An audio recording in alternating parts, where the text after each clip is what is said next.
Hey, how's it going? I'm Chris, and this is Regular Guy Training.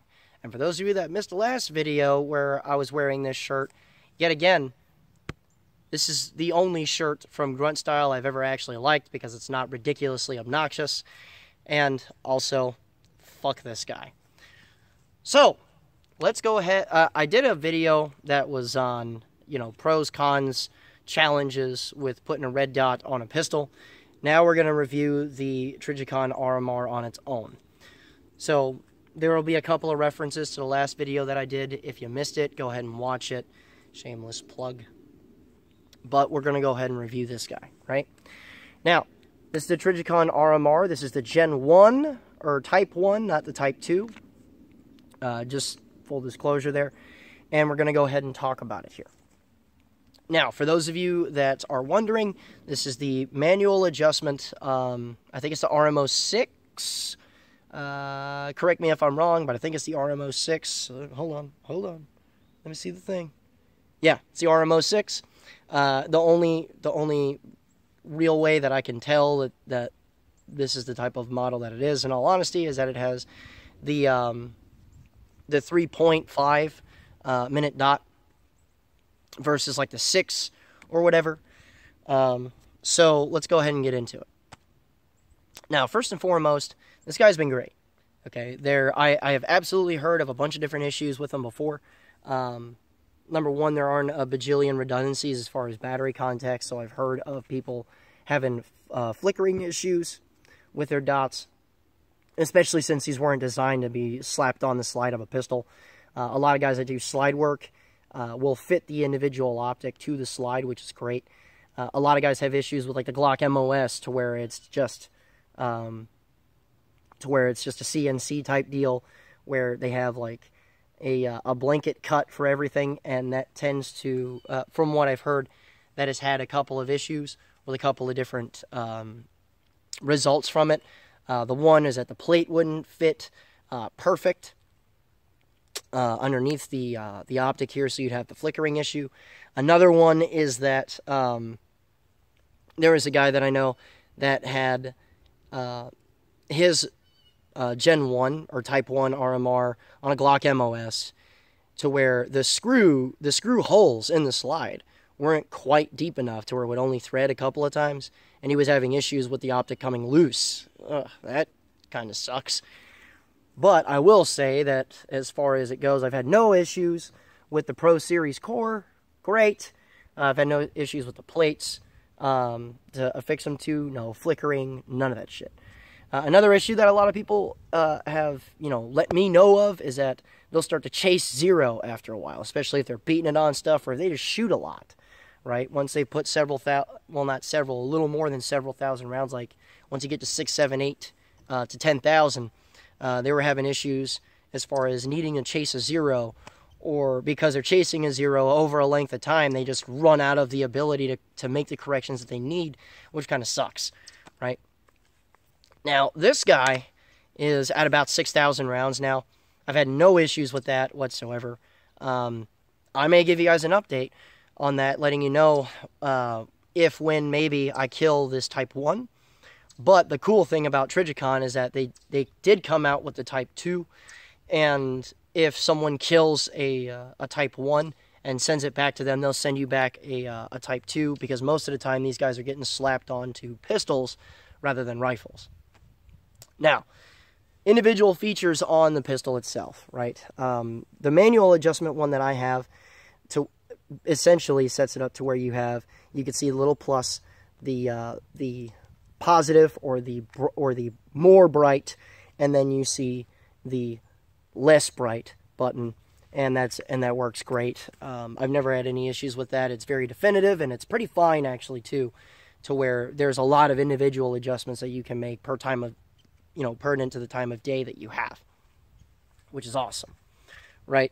As far as the adjustments for zeroing the optic are concerned, and this is a concern that a lot of people have, which is improved in the Type 2, these are very ghosty. Like, you have to pull off your ear pro, get really close, and then turn it very carefully, because you can't feel it, and you can barely hear it clicking over, right? For those curious, this is a 1-minute adjustment, meaning an inch at 100 yards. So what this means is that if you're zeroing this at 25, and with a pistol I personally believe that you should, that's a 1/4 minute adjustment, which is perfectly fine. 1/4 minute meaning 1/4 inch. So there you go. Which works for me personally. As far as a dot size is concerned, I like the 3.5, and I don't at the same time. Like if I'm shooting one-handed on the move or something like that, it becomes pretty obnoxious. It feels like I'm moving like this. But I can shoot stuff farther away, so it's more I've had to get used to this. And as far as just doing the one-handed thing, you know, it's not really that big of a deal to me. So now let's get into this thing a little bit. A lot of people are concerned about just the field of view as far as the width and the height of the glass, especially when you have suppressor height sights as a backup. And I'll be real with you, as long as I'm focusing on my target area, which you should, and then superimposing the dot, even if the glass itself is a little clouded with just dust or lint or whatever, there's a lot of visibility on target. So it's kind of a wash to me. The only thing that I had to essentially get over a little bit is that you can definitely tell that there's a little bit of a plane shift between not having a lens in front of your face and then having a lens. You can see a little bit. It's not that big of a deal though. As far as weather conditions, this thing is run just fine. I put this thing into creeks and stuff before. I've been rained on real hard while using this thing. I haven't taken it out in the snow, but I've taken it out in sub-zero conditions. Actually, like the one day in Tennessee that it was a sub-zero day last year, I took it out and I shot it. No big deal. So it works just fine under those conditions. I have not dealt with this in the snow or sleet yet, so I guess we'll see how that goes. But after about 6-ish thousand rounds, this guy has performed just fine. Personally, I believe that this is just the way to go. As far as the future is concerned, there's a lot of stuff to be cognizant of as you're going forward with it. There's a lot of stuff to really pay attention to, and that you are going to have to train in and out of, which is fine. There are a lot of guys that are just kind of like, oh, I'll never put a dot on my gun because of X, Y, and Z. And the funny thing is that what I noticed as far as that argument is concerned is that a similar one was put up against red dots and shit like that on rifles. You know, oh, it's an electronic thing that has to deal with vibrations and moving actions and all that stuff. And while this guy has to deal with a violently moving action and all that, I'm going to be real with you. The rifle thing was put to the bed a really, really long time ago. It was just put to bed, and the only reason really why it survived as long as it did was really just assholes that didn't decide to just take the things out, get the data, and understand what it was that they were dealing with. And I believe it to be pretty much the same deal as far as red dots on pistols are concerned. Yes, they're challenging to get used to at first because no one's used to this shit. 2, it is a little weird, not just bringing the dot up on target, but getting used to the actual amount of movement that's in your body, and it feels like you're just moving all over the place. But anyone that I stuck this in their hand and said, shoot this, they were able to hit things very easily that were a challenge for them before.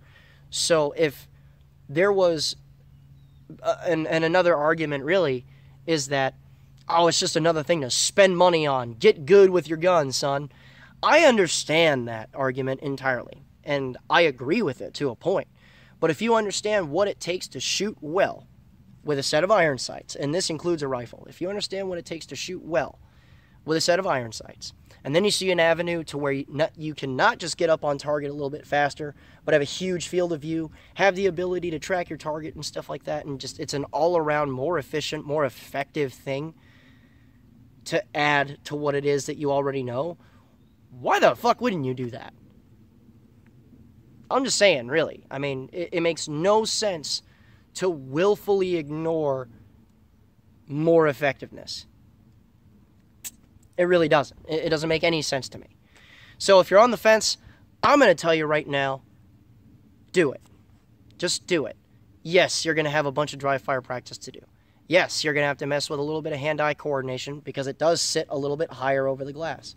And yes, you will have a holdover to deal with okay? Especially if it doesn't matter what you zero it at, right? Unless you zero it really close, and then once you start to back up, you notice that that's zeroed way too high, right? If you zero it at a good distance, my personal opinion is 25, then, you're going to have a holdover. Even if you zero it at 15. And matter of fact, I have a little bit of a demo here that shows what that holdover is, and I'll go to that right now.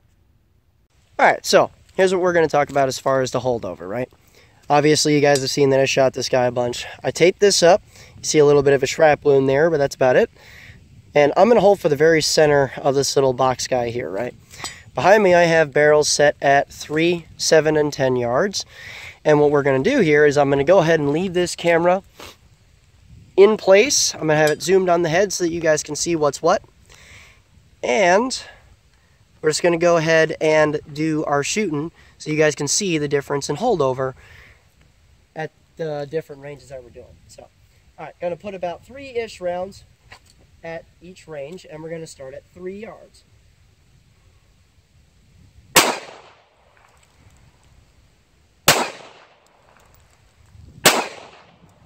All right, that's 3.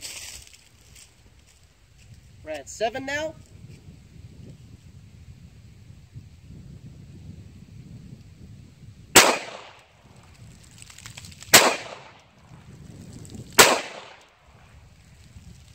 And now we're back to 10.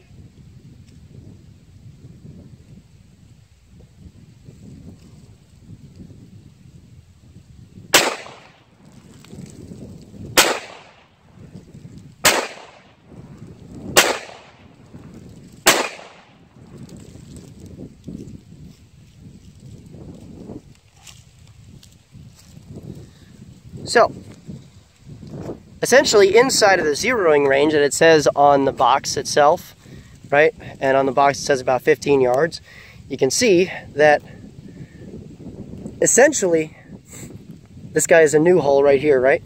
But this was probably me because everything else printed right about inside of there. So that really is what we're dealing with here, because at closer ranges, you will have a little bit of a holdover, and that is a little bit of a point of concern because we always want to know essentially where our bullets are going to go, right? So, there you go. So yeah, you're going to have that to deal with, but you still have the same shit to deal with on a rifle, And it just kills me how guys don't even flinch to put aim points or whatever the fuck on their rifles, but then they'll sit there and call people gear queers that decide to take that step with their pistols. Doesn't make any damn sense to me. Or guys that'll throw AccuPowers or fucking L-cans and shit, and then just be like, iron sights on pistol for life. I get it. I understand where that's coming from, but I think it's wrong-headed to the nth degree, in all honesty. So, that's my 2 cents on it. If you're on the fence, do it. Do it. Do it. And then when you do that, watch my previous video on just dealing with a red dot and helping yourself out and helping to sell yourself a little bit faster as far as learning things and all that shit. So you have a greater understanding of what's going on here. And that's all I really have to say on that. So, if you want to come out and learn how to use these a little bit better, if you want some more one-on-one instruction, if you want to see what you got as far as this is concerned, or if you have no information on it at all and just want some help, come out to one of our classes. We have a lot of different classes set up now, so I'll leave a link for that in the description below as far as just what we have as far as our mobile curriculum is concerned, because we're kind of starting to travel all over the place now. If you want to train for an absurdly low price and support our soldier program all at the same time, you can go ahead and jump on our Patreon page. What we do with that money really is that we take soldiers from units, we pay for everything, and they train with us on that dime, right? So you guys are supporting them as far as their training and stuff is concerned as an extracurricular activity so that they can further themselves.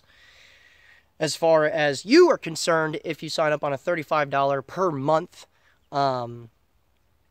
thing with us, you train with us for as long as you want, as much as you want, for that $35 a month. So after 2 classes with us, this bitch is already paid for, right? And then the system is specifically designed to be abused. Because we have freaks of nature out there that will train and train and train and train and train. And I understand how expensive that shit is and how prohibitively expensive it can be sometimes, even though you want it, you need it, you're hungry for it. Well, now we have an opportunity for you to exploit the shit out of a system that'll allow you to train to your heart's content. Okay, even if you're down to 22s toward the end, right?